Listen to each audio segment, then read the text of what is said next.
নমস্কার, দেখছেন আলাপ টিভি। আর আমাদের সঙ্গে রয়েছেন সুদীপ দাস মহাশয়, যিনি ছোটবেলা থেকেই লেখালেখি করছেন, তার পাশাপাশি অভিনয়ের দক্ষতাও মানুষের মন ছুঁয়ে যায়। আজ আলাপ টিভির মুখোমুখি তিনি। নমস্কার, আপনাকে স্বাগত জানাই। হ্যাঁ, আমি আলাপ টিভিকে অসংখ্য অভিনন্দন জানাই। কারণ আমার মতো একজন মানুষকে এখানে ডেকে পাঠাবার জন্য এবং একটি সাক্ষাৎকার নেওয়ার জন্য। আপনার লেখালেখির শুরুটা কিভাবে যদি আমাদেরকে একটু বলেন। আমার বাড়ি বর্ধমান, যদিও জন্ম কলকাতায়, কিন্তু আমার বড় হওয়া বর্ধমান শহরে। সেখানে আমরা তখন ৮০-৯০-এর দশকে একটা সংঘবদ্ধতা এবং সমষ্টির বদ্ধ একটা সময় ছিল। সেই সময় আমাদের এলাকায় পাড়া, সেই পাড়াতে আমাদের একটি ক্লাব ছিল, বড়নীলপুর ফ্রেন্ডস ক্লাব। তো আমাদের বিভিন্ন পুজো হতো, বছরে বছরে নানান রকম অনুষ্ঠানের মধ্যে দিয়ে আমরা সবার মহামিলন ঘটতো সেখানে। তো সে সময়ে কালী পুজোয় সুভিনিয়ার বেরোতো ক্লাব থেকে। সেই সুভিনিয়ার মূলত বিজ্ঞাপনের জন্য তৈরি হওয়া, এবং তাতে আর্থিক দিকটাই বেশি দেখা হতো। কিন্তু যারা দায়িত্বপ্রাপ্ত দাদারা ছিলেন, তারা বলতেন, ছোটরা তোরা লেখ। কতই বা বয়স তখন আমাদের, ওই 10, 11, 9 এরকম আর কি। তো বলতেন লেখ, তো আমরা লেখার চেষ্টা করতাম। তখন সেই বয়সে লেখা মানে তো আমাদের, বলতে পারেন, লাইন মেলানো, একটার পর একটা লাইন মেলানো। ফুটবলের একটা প্রভাব ছিল জীবনে সেই সময়। তো আমরা তখন মিলাতাম। মারদেকাতে গিয়ে ভারত খেলেছিল ভালো, এশিয়াডে খেলতে গিয়ে দেশের মান ডোবালো, এই আমাদের দেশের খেলার মান, চান্স না পেলে খেলোয়াড়রা আবার গজরান। অথবা পড়া পড়া পড়া, কাজটি বড্ড করা, পড়ার নেই তো শেষ, জুড়ে আছে সকল দেশ। এই মেলানোর ব্যাপারটা ছিল। এখান থেকেই আমার প্রথম লেখার শুরু, আমার ক্লাব। আপনি লেখালেখির পাশাপাশি অভিনয়ও করেন, এই প্রসঙ্গে কিছু বলবেন। সেটাও আমাদের ওই এলাকা খুব সমৃদ্ধ এলাকা, কালচারালি, সাংস্কৃতিক দিক থেকে খুব সমৃদ্ধির জায়গা। তো সেখানে আমরা খুব ছোট বয়সে ওই ক্লাবের যারা ছিলেন দায়িত্বপ্রাপ্ত, তাদের হাত ধরে প্রথমেই শিশু শিল্পী হিসেবে অভিনয় করি ক্লাবের। তখন কি হতো, তখন না প্রতি বছর ওই রবীন্দ্র জয়ন্তীকে কেন্দ্র করে ২-৩ দিনের একটা অনুষ্ঠান হতো। তো আমাদের বড়নীলপুর ফ্রেন্ডস ক্লাবে এখনো সেই ঐতিহ্য বজায় আছে এবং ধারাবাহিকভাবে হয়। তো সে সময় ওই শিশু শিল্পী হিসেবে কাজ করা, আস্তে আস্তে বড় হওয়া, প্রতি বছর কাজ করা, এরপরে যুব বয়স। আমার মনে হয় সম্পূর্ণ এই নাটকের জায়গায় বা অভিনয়ের জায়গায় আমার আসার ক্ষেত্রে লেখার অনেক ভূমিকা আছে। কেননা আমি লিখতে ভালোবাসতাম, সে কারণে স্ক্রিপ্ট তৈরি করতাম। এবং আমাদের ওই যুব বয়সে আমার যারা সমবয়সী ছিলেন, এবং পাশাপাশি ছোট যে ব্যাচগুলো ছিল, ৩-৪ বছরের ছোট, আমরা 11-12-এ পড়ি, ওই ৯০-৯১ সাল, আর তারা 7-8-এ পড়ে। তো সবাইকে নিয়ে আমরা ওই পাড়ায় নাটক করতাম প্রতি বছর। তো এটা করতে গিয়ে আমরা দেখলাম আমরা মোটামুটি একটা গ্রুপ ফর্ম হয়ে গেছে। আমরা কি করলাম, আমরা পাড়ায় পাড়ায় নাটক করতে শুরু করলাম। সেখানে আমরা নাম দিলাম Baranilpur friends club cultural unit. বিভিন্ন প্রতিযোগিতায় অংশগ্রহণ করা, কখনো জয় কখনো পরাজয়, এইভাবে এগোতে থাকি। তো হঠাৎ করে একটা খবর পেলাম যে কলকাতায় পূরবী সিনেমা হল বৈঠকখানা রোডের পাশেই বাবলু রিহার্সাল রুমে শ্যামলেন্দু চৌধুরী মহাশয়, ওনার উদ্যোগে একটি কর্মশালা তৈরি হচ্ছে, নাট্য কর্মশালা আয়োজন হচ্ছে। একটা সুযোগ হয়ে গেল। তো আমি সেখানে সেখানে সেখানে যাওয়া, এবং বিপ্লব চট্টোপাধ্যায় মহাশয়, উৎপলেন্দু চক্রবর্তী সেই ওয়ার্কশপে ছিলেন। তো ওয়ার্কশপটা হয়ে যাওয়ার পরে আমাকে আমাদের বললেন শ্যামলেন্দু চৌধুরী যে আমাকে যে গ্রুপ জয়েন করার জন্য। তারপরে আমি ধারাবাহিক গ্রুপ জয়েন করি। আমরা ৯০-এর দশকে ৯৩-৯৪ করে একটি নাটক দুলেন্দু ভৌমিক মহাশয়ের কালরাত্রি আমরা অভিনয় করেছিলাম কলকাতা শহরে, বেশ সুনাম হয়েছিল। পরবর্তীকালে সেটা সিনেমা হয়। নাম ভূমিকায় ছিলেন মহান শিল্পী সৌমিত্র চট্টোপাধ্যায়, শতাব্দী রায়, ওনারা ছিলেন। এইভাবেই অভিনয়ের এই সাথে জড়িয়ে প্রসঙ্গেই পড়া। এবং বলি, বড় কাগজে লেখা ছাপা হওয়া বা লাইট আলো মঞ্চ একজন লেখক বা একজন অভিনেতার জীবনে কতখানি আবশ্যক বলে মনে হয়। অবশ্যই আবশ্যক।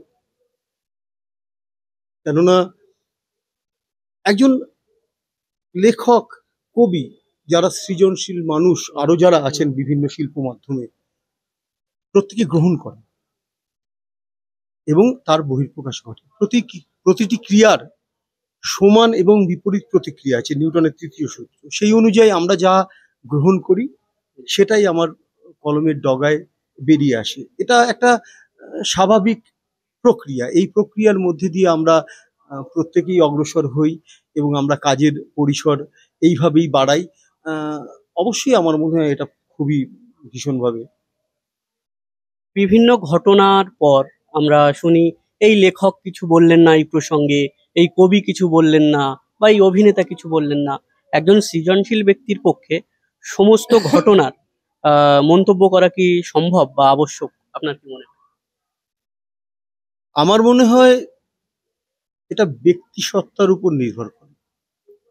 তার কারণ যে কোনো শিল্প মাধ্যমের সঙ্গে যারা যুক্ত আছেন তাদের তো সমস্ত বিষয়গুলোকে নিয়েই তাদের কাজ, তারা সমস্ত বিষয়গুলো স্পর্শকাতর হয়। অনেক শিল্পী স্পর্শ করে তাদেরকে। কেউ কেউ এই লেখার মধ্যে দিয়ে যে আনন্দের উচ্ছ্বাসের কোনো ঘটনা ঘটুক অথবা দুঃখ, সমস্তটা প্রকাশ করেন তার লেখার মধ্যে দিয়ে। আবার কেউ কেউ তার বাহ্যিকভাবে সেটা প্রকাশ করেন। এটা ব্যক্তিসত্তার উপর নির্ভর করে। একটা বিষয় সেটা হচ্ছে যে সারা পৃথিবীময় যুগে যুগে দেখা গেছে যে ধরুন ভারসাম্য নষ্ট হচ্ছে পরিবেশে, অথবা একটি মানুষের সুস্থ স্বাভাবিক বেঁচে থাকার যে অধিকার তা খর্ব হচ্ছে, তখন কিন্তু যুগে যুগে লেখক কবিরা সোচ্চার হয়েছেন সমবেতভাবে। তো এটা আছে। আমি এটাকে আমি ব্যক্তিসত্তার উপর ছেড়ে দেব। একজন লেখক বা একজন কবির সামাজিক দায়বদ্ধতা কতখানি বলে আপনার মনে হয়? এই বিষয়ে সামাজিক দায়বদ্ধতা ব্যতীত সৃজন সম্ভব নয়।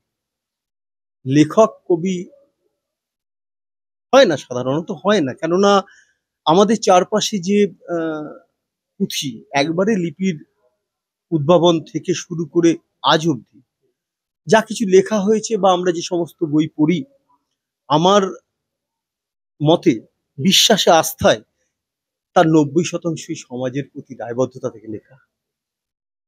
আর যে 10% আছে সেটা ওই সব কবিতা কবিতা নয়, সব লেখা লেখা নয়, তেমনটার মধ্যে একজন।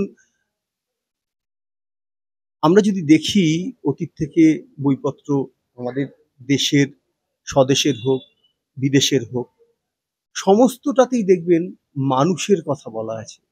মানুষের প্রকৃতি প্রেমের কথা, মানে মানুষের বেঁচে থাকার কথা, মানুষের বিভিন্ন অভিব্যক্তি, অনুভূতি, মানুষের বিপন্নতা, ক্ষুধা, প্রতিবাদ, সমস্তটা নিয়েই লেখা। তাই কখনোই সৃজনশীল মানুষ তার যে সৃষ্টি কাজ সেটা কখনোই সমাজের দায়বদ্ধতা ছাড়া তৈরি হতে পারে না, এবং আমি তাকে কোনো লেখা বা কোনো শিল্প মাধ্যমের কাজ বলে মনেই করি না। আহ, অনেকেই বলেন যে কোনো সৃষ্টির ক্ষেত্রে দুঃখ, শূন্যতা বা ক্রাইসিস অনেক বেশি কাজ করে, কবিতা বা অভিনয় যে কোনো শিল্পের ক্ষেত্রে। কি বলবেন? আনন্দের তাৎপর্য খুব কম বড় কথা নয়, অপরিসীম। আনন্দ দিয়ে বহু কিছু হয়েছে, বহু। মানুষ যদি আনন্দে বেঁচে থাকতে না পারতো, এত যন্ত্রণা মানুষের মনে, মানুষ কি পারতো মানে সঠিকভাবে লেখা তুলে ধরতে? অবশ্যই, অবশ্যই আহ অন্ধকার আছে। কবিতার ক্ষেত্রে দুঃখটা অনেক বেশি কাজ করে।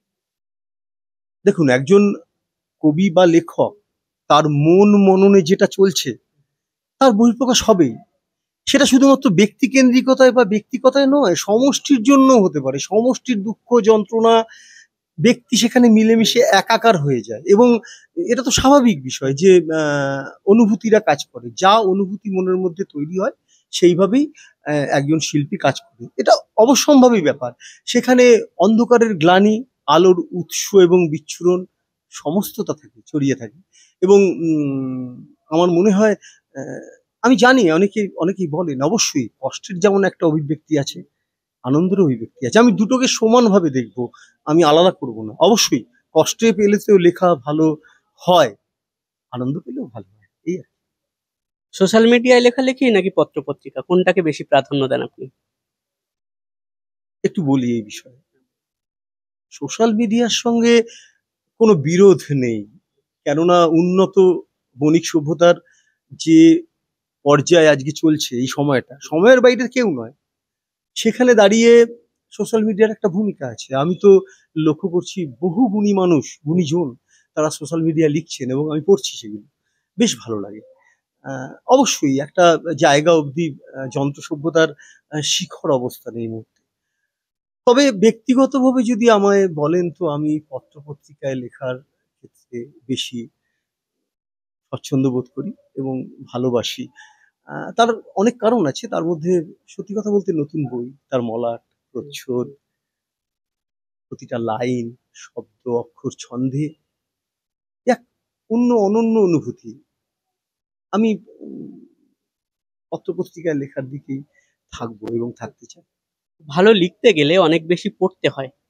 শোনা যায় বর্তমান প্রজন্মের ছেলেমেয়েদের মধ্যে লেখালেখি বা পড়াশোনার ব্যাপারটা অনেকখানি কমে যাচ্ছে। আপনার কি মনে হয়? এই একটা বিষয় আছে এই মুহূর্তে। খুব ভালো প্রশ্ন। লেখার অভ্যেস, পড়ার অভ্যেস কমছে। দেখুন লিখতে গেলে ভালো পড়তে হবে। এর বিকল্প কিছু নেই। না পড়াশোনা করলে লেখা সম্ভব নয়। আটকে যাবেন গণ্ডি বা বৃত্তে। তো সেখান থেকে দাঁড়িয়ে আমার মনে হয় এই মুহূর্তে না আমাদের সময় মানে আমার যখন যুব বয়স ছিল সেই সময়ের থেকে এই সময়ে বিনোদনের যে পরিসর সেটা অনেক বড়, অনেকটা বড়। তার বাইরে অনেকগুলো প্রশ্ন আছে। রাষ্ট্রের নিয়ন্ত্রণ একটা বড় বিষয়। তার কারণ হচ্ছে দেখুন আমি আপনাকে বলি সেটা রাষ্ট্রের নিয়ন্ত্রণের জায়গাটা কেমন আমার খুব গভীর দুঃখের সঙ্গে বলতে হচ্ছে যে গত এই মুহূর্তে এই ১ বছরের মধ্যে সমগ্র দেশে কয়েক লাখের উপর প্রাথমিক শিক্ষা কেন্দ্র মানে প্রাথমিক বিদ্যালয় বন্ধ হয়ে গেছে। আমার রাজ্যে এই মুহূর্তে ৮,০০০ এর উপরে প্রাথমিক বিদ্যালয় বন্ধ। মানুষের পড়ার প্রবণতা তৈরি হয় প্রাথমিক বিদ্যালয় থেকে। ওটাই প্রাথমিক শিক্ষা। সেখান থেকে পড়ার উপর নেশা তৈরি হয়। আপনি সোশ্যাল মিডিয়ায় দেখছেন বিভিন্ন রকম ছোটরাও এখন ঘাঁটছে, গেম খেলছে, নানা রকম লেখা পড়ছে। তা দিয়ে পড়া তৈরি হয় না। পড়া তৈরি হয় প্রাথমিক শিক্ষা দিয়ে। সেই অবস্থানের জায়গাটা কিন্তু খুব কেমন যেন সবাই দেখছেন। আমি এই আমি আমি প্রসঙ্গেই বলি, বর্তমানে ঘটে যাওয়া বিভিন্ন ঘটনা আপনার উপরে কিভাবে প্রভাব ফেলে? আপনি যেহেতু বলছেন। আমি এই বিষয়টা বলছি তার আগে একটা কথা শুধু বলে যাবো যে জনসংখ্যা এত বাড়ছে। আগের প্রশ্নটাতেই বলে যাবো, জনসংখ্যা এত পরিমাণে বাড়ছে কিন্তু মাধ্যমিক, উচ্চ মাধ্যমিক পরীক্ষার্থীর সংখ্যা কমে যাচ্ছে দিনের পর দিন। এটা খুব ভাবনার বিষয়। আমি অনুরোধ করব যারা সরকারে আছেন, আমি একজন নাগরিক হিসেবে অনুরোধ করব একটু ভাববেন বিষয়টা নিয়ে। হ্যাঁ, আপনি যে প্রশ্নটা করলেন সেটা হচ্ছে যে বিষয়টা হচ্ছে দেখুন আনন্দের কোনো ঘটনা হলো, উৎসাহিত হলাম, তার থেকেও বেশি তাৎপর্যপূর্ণ হয় যখন যন্ত্রণার কোনো ঘটনা, কষ্ট পাই ভীষণ। আমি উদাহরণ দিতে চাই ২ টো। একটা যেমন ধরুন আ খুব অপ্রাসঙ্গিক জানি না আমি এখানে বলা উচিত কিনা কিন্তু আমার মন বলছে আমি বলতে চাই। কেননা আমি কাজ করতে চাই, লিখতে চাই সেই জায়গা থেকে দাঁড়িয়ে মণিপুরে যে ওই বিপন্ন আমার বলতে খারাপ লাগছে উলঙ্গ নারীর যে ওই বল প্রয়োগে মার্চ পাস্ট আমি মেনে নিতে পারি না। শিউরে উঠি। ভয়ংকর অসহায় মনে হয় নিজেকে। আমার দেশবাসী হিসেবে লজ্জায়, ঘেন্নায় কুঁকড়ে যাই, গুমড়ে যাই। আরজি করের ঘটনা। মন খারাপ হয়ে যায়।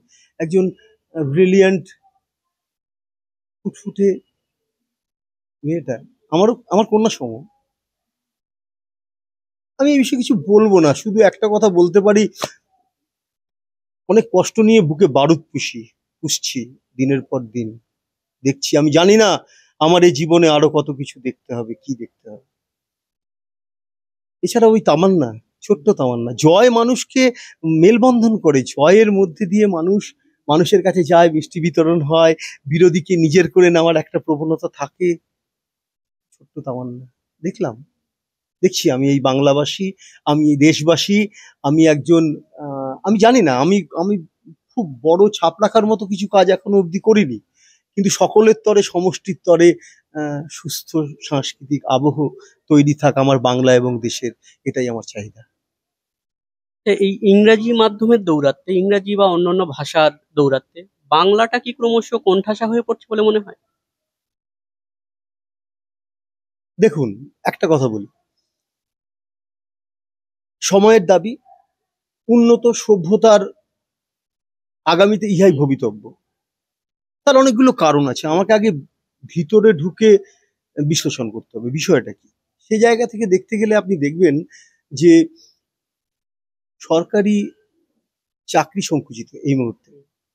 আমাদের তো শিক্ষান্তে চাকরি, এটাই দাবি, আপনি পড়াশোনা করছেন, একটা জায়গায় অবস্থান তৈরি করবেন, হয় ব্যবসা করবেন নিজের হাতে অথবা একটা চাকরি খুঁজবেন, তাহলে আপনাকে ব্যক্তি মালিকানাধীন চাকরির আওতায় যেতে হবে, যেখানে কিন্তু যন্ত্র সভ্যতার দাম। আর যন্ত্র সভ্যতায় কাজ করতে গেলে আপনাকে ইংরেজি ভাষা জানতে হবে।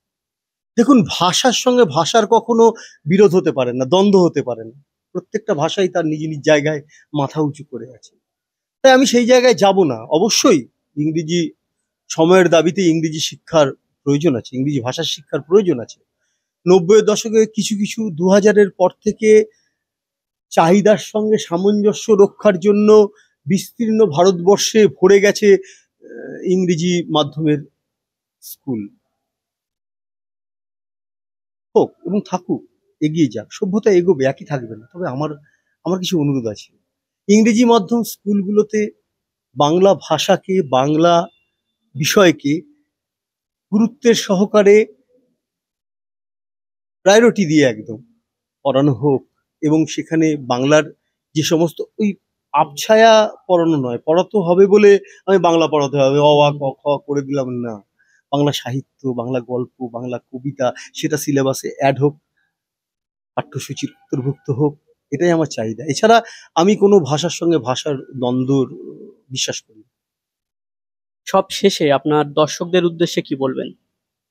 একটা কথাই বলবো যে মানুষের, আমরা মানুষ, মান এবং হুঁশ আছে, আমরা বড় হই, প্রত্যেকে প্রত্যেকের প্রফেশনের সঙ্গে যুক্ত। কেউ ভালো ফুটবল খেলেন, কেউ ক্যারাম খেলেন, কেউ মহাকাশে পাড়ি দিচ্ছে, বিভিন্ন রকম আছেন। আপনি যে কাজটা করছেন সেই কাজটা মন দিয়ে করুন, ১০০% সৎভাবে করুন।